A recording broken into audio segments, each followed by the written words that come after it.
ಯಪ್ಪಾ ಏನ್ ಸೆಕೆಂಡಯ್ಯ. ಏ ಸಿಂಗ್ಲಿಕ 20 ರೂಪಾಯಿ ಕೊಟ್ರೆ ಅದರಲ್ಲೂ 10 ರೂಪಾಯಿ ಉಳಿಸ್ಕೊಂಡು 10 ರೂಪಾಯಿ ಪೆಟ್ರೋಲ್ ಹಾಕ್ಸಿದ್ರಲ್ಲ ನಿಮ್ಮ ಜನ್ಮಕ್ಕೆ ಇಷ್ಟು ಮುಗಿಸ್ರು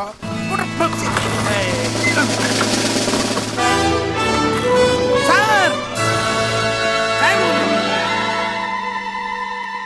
ಗುಡ್ ಮಾರ್ನಿಂಗ್ ಸರ್. ಸರ್ ನನ್ನ ಹೆಸರು ದೊಡ್ಡ ನರ್ಸ ಅಂತ ಸರ್. ಎಲ್ರು ನನ್ನ ದೊಡ್ಡ ದೊಡ್ಡ ಅಂತ ಕರೀತಾರೆ ಸರ್. ಪರವಾಗಿಲ್ಲ ಕಣಯ್ಯ, ದೂರದಿಂದ ನೋಡಿದಕ್ಕೆ ಯಾರು ಏನು ಅಂತ ಕರೆಕ್ಟ್ ಆಗಿ ಕಂಡಿಡಿದು ಬಿಟ್ಟೆ. ಸರ್ ನಿಮ್ ಪರ್ಸನಾಲಿಟಿ ನೋಡಿದ್ರೆ ಗೊತ್ತಾಗಲ್ವಾ ಸರ್, ಈ ಊರಿಗೆ ಇನ್ ಯಾರು ಬರ್ತಾರ ನಿಮ್ಮಂತವ್ರನ್ನ ಬಿಟ್ಟು. ಲೇಯ್, ಕೆಲಸಕ್ಕೆ ಬೇಕಾಗಿರೋದು ಪರ್ಸನಾಲಿಟಿ ಅಲ್ವೋ, ಕೆಪಾಸಿಟಿ. ಕೆಪಾಸಿಟಿ ಕ್ಯಾಪಾಸಿಟಿ ನಡಿಯ. ಏನಿದ್ರಿ ಏನ್ ಸರ್, ಈ ಊರಲ್ಲಿ ಮಾಡಕ್ ಕ್ಯಾಮೇನೆ ಇಲ್ವಲ್ಲ ಸರ್. ಅದು ಹಾಳಾಗೋಗ್ಲಿ. ಹೋಗವ. ಎಲ್ಲೋ ಜೀಪು ಜೀಪ ಐತಲ್ಲ ಸರ್, ಎಲ್ಲಿದೆ? ಸ್ಟೇಷನ್ ಅಲ್ಲಿ ಐತಲ್ಲ ಸರ್. ತುಂಬಾ ದಿನ ಆಯ್ತು ಸರ್ ಕೆಟ್ಟೋಗಿ. ಮತ್ತೆ ಹೆಂಗ ಹೋಗೋದು? ಸ್ಕೂಟರ್ ಐತಲ್ಲ ಸರ್. ಅದಾ? ಹ್ಞೂ ಸರ್. ನಡಿಯಪ್ಪ. ಇದು ನಮ್ ಚೇರ್ ಬೆಡ್ರೂಮ್ ಸ್ಕೂಟರ್ ಸರ್. ಆಗ್ಲೇ 3 ಜನ ಇದ್ದೀರಲ್ಲ. ಟ್ರಿಬಲ್ ಸೋಪಾದಾಗಿತ್ತು ಸರ್. 4ನೇ ನಾನು. ಆದ್ರೆ ಈಗ ಹೋಗಕ್ಕಾಗಲ್ಲ ಸರ್. ಯಾಕೋ? 10 ರೂಪಾಯಿ ಪೆಟ್ರೋಲ್ ಹಾಕ್ಸ್ಕೊಂಬಂದಿದ್ದು ಖಾಲಿ ಆಗ್ಬಿಡ್ತು. ಬಡಿ ಬಂದು ಸ್ಟಾರ್ಟ್ ಆಯ್ತಿಲ್ಲ. ಬೊಗ್ಗಿಸ್ಕೊಂಡೆಲ್ಲ ಮಾಡುದು ಆದ್ರೂ ಆಗ್ಲಿಲ್ಲ. ನಡ್ಕೊಂಡು ಹೋಗೋದಲ್ಲ ಸರ್. ನಿನ್ನ ಎಷ್ಟು ಕಿಲೋಮೀಟರ್ ಇದೆ? ಇಲ್ಲ ಹತ್ರ ಸರ್, 7 ಕಿಲೋಮೀಟರ್. ತಳ್ರಿ ತಳ್ರಿ ಗಾಡಿನ. ಸರ್ ಈ ಊರಿನ ವಿಶೇಷ ಏನು ಗೊತ್ತಾ ಸರ್? ಏನಪ್ಪ? ನಾನು ಹುಟ್ಟು ಬೆಳೆದಿದ್ದು. ಅದಕ್ಕೆ ಬಿಸಿಲು ಹಿಂದೆಯಿಂದ ಹೊಡಿತಾ ಇದೆ. ನನಗೆ ಟ್ರಾನ್ಸ್ಫರ್ ಲೆಟರ್ ಕೊಡ್ಬೇಕಾದ್ರೆ ಸಾಹೇಬ್ರು ಹೇಳಿದ್ರು, ಈ ಊರಲ್ಲಿ ಯಾರು ಯಾವುದೇ ಕೊಲೆ ಮಾಡಿಲ್ಲ, ಒಳ್ಳೆ ಊರು, ಏನು ಕ್ರೈಮ್ ಇಲ್ಲ ಅಂತ. ಅಂದ್ರೆ ಏನು?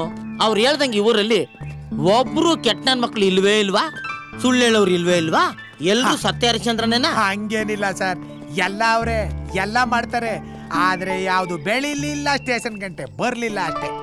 ಹಂಗ ಈಗ ನಾವು ಬಂದಿದೀವಲ್ಲ ಸರ್, ಬೆಳಿಲು ಬೇಕು, ಸ್ಟೇಷನ್ ತನಕ ಬರ್ಲು ಮಾಡಿ ಪುಣ್ಯ ಕಟ್ಕೊಳ್ಳಿ ಸರ್. ನಾವು 2 ಕಾಸು ನೋಡ್ಕತೀವಿ ರೀ. ಈ ಸಲ ಊರಬ್ಬಕ್ಕೆ ಒಡವೆ ಕೊಡಿಸ್ರಿ. ಏನಾತ್ರಿ? ಏಯ್, ನೀನ್ ಏಟ್ಕಿತ ನಮ್ಗೆ ಹೇಳೋದು ಒತ್ತುವತ್ತಾರೆ. ನೀನ್ ಖರ್ಚಿನ ಲೆಕ್ಕ ಹೇಳ್ಬೇಡ ಅಂತ. ಮಟ್ ಮಧ್ಯಾಹ್ನ ಕೇಳ್ಬಿಟ್ಟಿದ್ರೆ ರಾಶಿ ಇಡ್ರಿಸ್ಬಿಡ್ತಿದ್ರೇನೋ. ತಕಳಿ. ಏಯ್, ಬೆಳೆದ್ ನಿಂತಿರೋ ಮಗ ಅದೇ ಮನೆ ಒಳಗೆ, ಮುಂದೆ ಅವಳು ಖರ್ಚು ವೆಚ್ಚ, ಅವಳೊಂದು ಒಳ್ಳೆ ಮನೆ ಸೇರಿಸ್ಬೇಕು ಅನ್ನೋ ಪರಿಜ್ಞಾನ ಬೇಡ ನಿಂಗೆ? ಮಗಳು ಮದುವೆ ವಯಸ್ಸಿಗೆ ಬಂದ್ಲು ಅಂತ ಎಂಡ್ರನ್ನ ತಿರುಪೆ ಕಳಿಸ್ಬಿಡಿ, ಸಂದಾಗೈತೆ. ನೀನ್ ನಾಳೆ ಯಾಸನ ತಗೊಂಬಂದು ಅಪ್ಪ ರೇವಣ ಸಿದ್ದೇಶ್ವರ ಎಂತ ಹೆಂಡತಿ ಕೊಟ್ಬಿಡಪ್ಪ. ಕಡಿಮೆ ಅಂದ್ರೆ 25 ವರ್ಷದಿಂದ ನಾನು ಹೇಗಿದ್ದು ಈ ಊರಲ್ಲಿ ಯಾವ ನನ್ನ ಮಗನಿಗೆ ಹೇಳ್ಕೊಳ್ಳಿ.